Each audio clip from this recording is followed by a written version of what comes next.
Bonjour à tous, aujourd'hui on va suivre un tutoriel pour remplacer le bloc écran sur un Asus Zenfone 2. Alors attention sur ce téléphone, la vitre et le LCD ils sont assemblés ensemble en usine, vous ne pouvez pas changer la vitre sans le LCD. Voilà, pour être sûr d'avoir bien un Asus Zenfone 2, vous allez dans les paramètres de votre téléphone à propos et ensuite vous allez voir, il va avoir marqué numéro de modèle, vous aurez marqué Z00AD et ça correspond bien à l'Asus Zenfone 2 ZE 551. Voilà.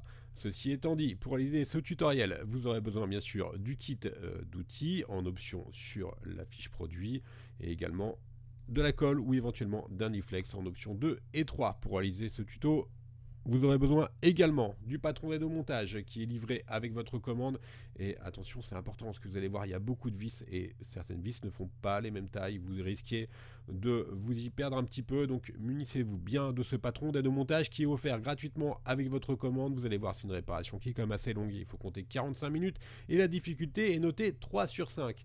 On va commencer tout de suite par l'ouverture du Zenfone 2. On va bien sûr au préalable éteindre le téléphone. Une fois que le téléphone est éteint, on va retirer le cache arrière. Le cache arrière, il est clipsé, donc on va déclipser la coque arrière grâce à l'encoche qui est située en bas à gauche du téléphone. Puisque là, ça ne représente aucune difficulté particulière. Et maintenant, on a un accès direct au rack SIM et au rack micro SD. On enlève, si besoin, la SIM et la carte mémoire si vous en avez une. À l'aide des pincettes. Voilà. Pour la SIM, la carte mémoire, micro SD. Et maintenant, on va enlever les vis apparentes. Alors là, c'est important.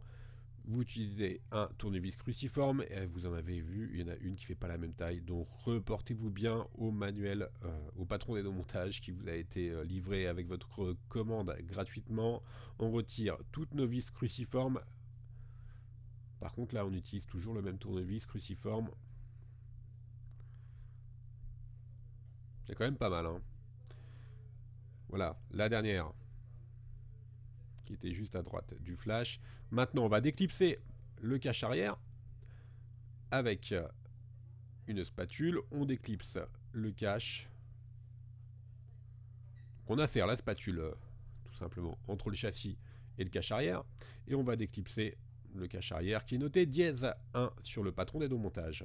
Voilà, pour le cache, on va le mettre de côté. Maintenant, on va déconnecter toutes les nappes et enlever le connecteur USB. Alors, on retire donc les trois nappes, la nappe de l'écran LCD,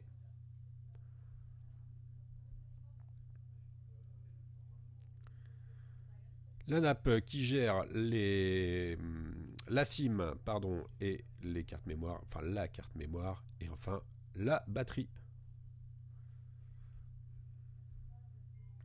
Maintenant, à l'aide du levier, on va retirer le bloc haut-parleur qui est noté dièse 3, donc il était simplement posé. Avec la pincette, on va décoller la protection qui était sur le connecteur dock, donc c'est un petit scotch. On va relever le connecteur à 90 degrés. Voilà, vous avez vu le petit connecteur blanc, on l'a relevé à 90 degrés. Et on va pouvoir enlever, dégager la nappe dock. Donc on a relevé le connecteur à 90 degrés. Une fois qu'on a relevé le connecteur à 90 degrés, vous avez vu, il y a la nappe qui est là. On a pu enlever. Maintenant, on va déconnecter le câble réseau, le petit coaxial, qui est juste à droite du vibreur. Voilà.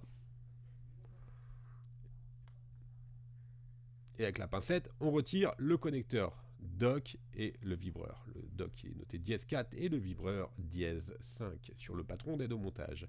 Maintenant, on va pouvoir retirer la batterie. Alors, pour ce faire, on va utiliser une spatule en nylon et on va décoller la batterie du châssis. Tout simplement. Faut pas forcer. Vous allez voir, elle vient assez facilement.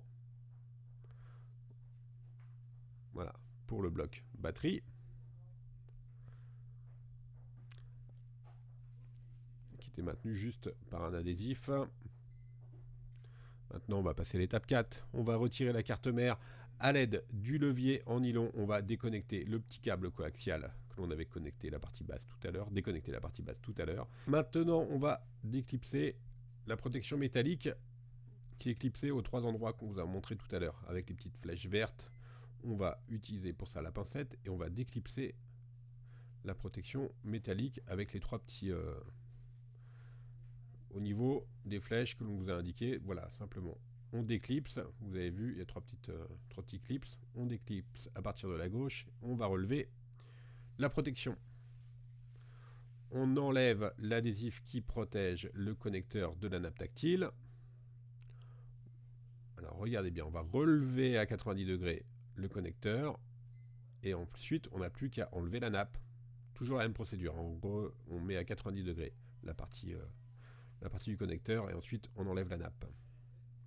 Maintenant, on peut enlever la carte mère et elle est juste maintenue par un adhésif qui est collé sur le châssis. Voilà, c'est OK pour la partie carte mère.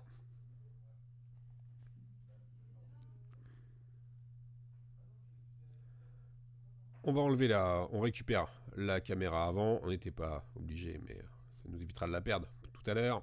On va décoller maintenant le bloc écran. Alors, on retourne au téléphone et là, on va vous expliquer.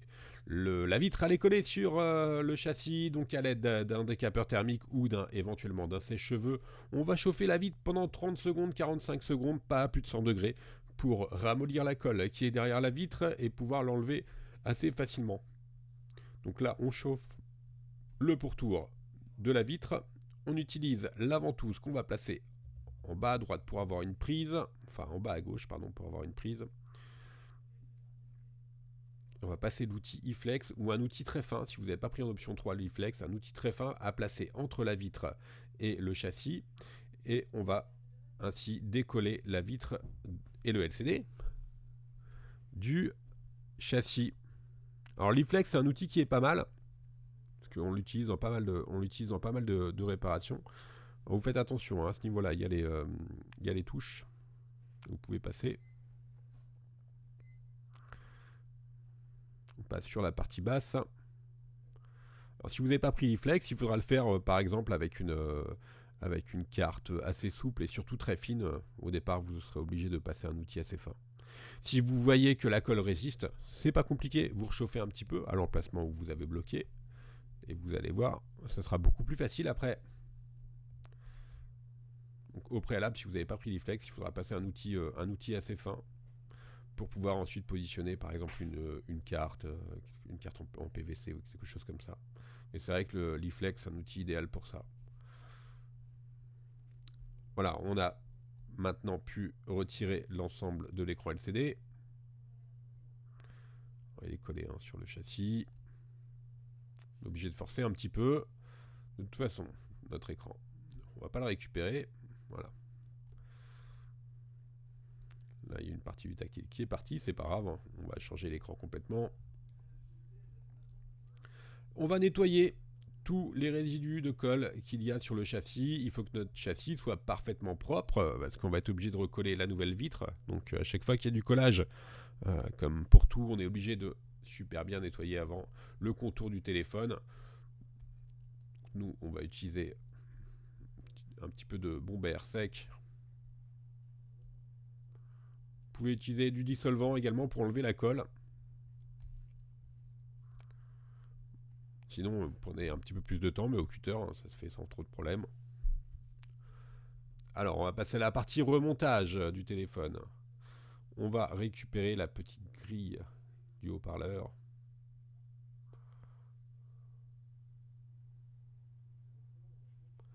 Qui est juste au-dessus.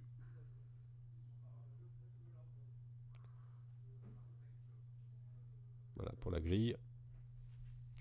Qu'on va repositionner sur notre écran. On enlève la protection. Et sur la partie haute de l'écran, vous voyez, il y a l'emplacement pour remettre la grille de l'écouteur.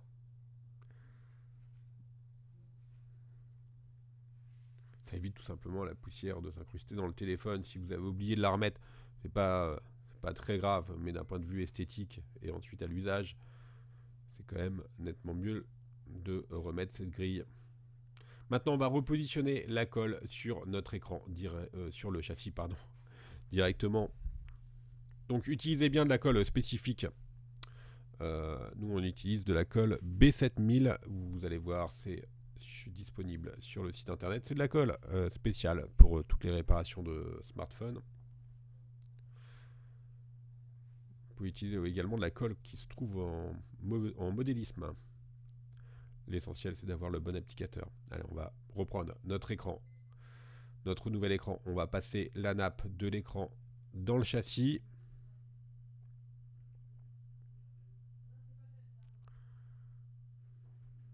Faites attention surtout à ne pas abîmer les nappes à ce moment-là.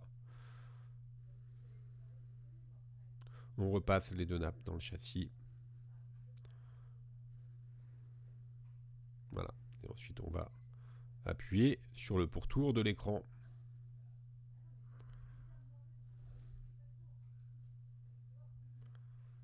On va réappliquer la nappe sur le châssis. Voilà, on la recolle. Il y a juste à avoir le connecteur qui doit être comme à l'origine. On remet notre caméra avant qu'on avait enlevé tout à l'heure. Par précaution, on va reprendre notre carte mère. On remet la carte mère sur son emplacement d'origine. Faites attention. Vous voyez, on voit bien la nappe, hein, la nappe de l'écran, qui doit bien être positionnée comme sur la vidéo.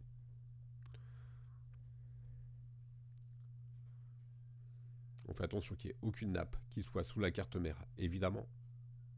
On va refixer le petit autocollant qui était sous la batterie tout à l'heure. Maintenant, on reclipse la nappe de l'écran. Rappelez-vous, il faut réenclencher dans le connecteur qui doit être relevé à 90 degrés. Et vous avez un petit trait blanc pour vous indiquer jusqu'où il faut l'enfoncer. Voilà. On referme le petit cache, donc qui était à 90 degrés. Et on le remet à 180 degrés à plat. On refixe la protection métallique qui est maintenue par 3 petits picots.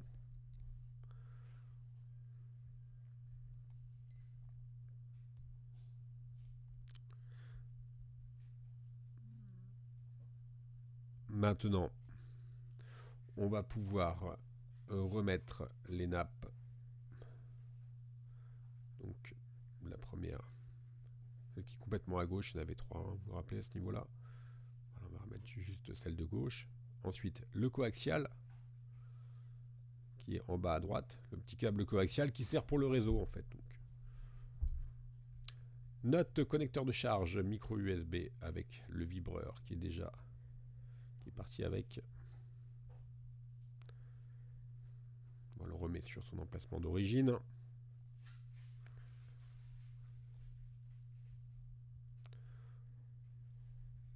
Vous faites attention, vous reprenez le câble coaxial, il doit être dans son guide et ensuite on doit reclipser le câble coaxial sur le connecteur, sur la partie basse, sur le contrôleur USB. Voilà, pour nous c'est OK. Alors les câbles coaxiaux sont toujours un tout petit peu délicats à remettre, hein. Vous les retrouvez sur tous les téléphones qui gèrent le réseau. On reprend notre bloc batterie. Rappelez-vous, il fallait le connecter, on l'avait déconnecté tout à l'heure. On va le repositionner, le bloc batterie, et ensuite on va devoir le reconnecter sur la partie du connecteur USB qui est tout en bas. Donc le levier à 90 degrés, on a enclenché la nappe et on referme le levier à plat. On appuie bien pour que la batterie soit collée. Vous vous rappelez, il restait du double face tout à l'heure. Maintenant on remet notre bloc haut-parleur, donc lui il est simplement posé.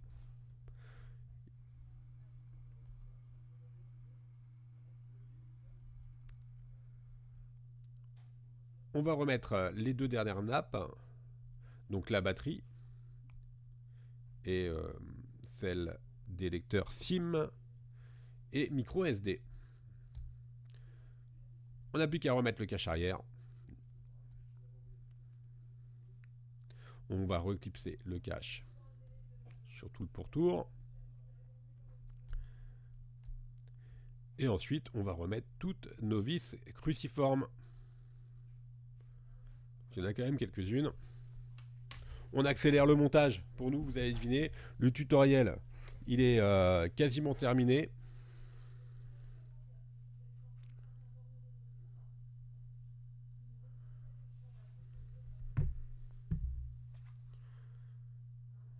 Voilà. N'oubliez pas que vous avez une vis qui est différente des autres. On remet le cache arrière. Et le tuto est maintenant terminé. Donc n'hésitez pas à nous contacter sur notre site internet pour tout renseignement complémentaire. Vous retrouverez tous les éléments que l'on vous a présentés dans la vidéo sur notre site. N'oubliez pas que vous bénéficiez également de 10% de remise avec le code YouTube sur tout le site internet. On reste à votre disposition par mail, par chat ou encore par téléphone. Merci à tous d'avoir suivi ce tutoriel et à bientôt pour de nouvelles vidéos.